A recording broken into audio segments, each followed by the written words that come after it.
بعقلية بائدة بقيت حبيسة النظرة الدونية التقزيمية للأفراد والشعوب والأمم. وقبل الختام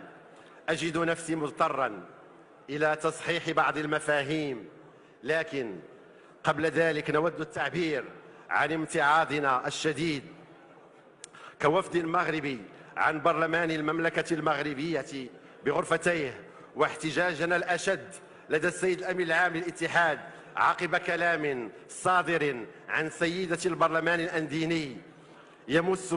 بالوحدة الترابية لبلد عضو ومؤسس للاتحاد وأثناء فعاليات وأشغال الاتحاد. والسيدة ليست عضوة في الاتحاد، مجرد ضيفة، ولا تربطها أي علاقة بالتعاون الإسلامي، وهو ما نعتبره السيد الأمين العام المحترم خرقا سافرا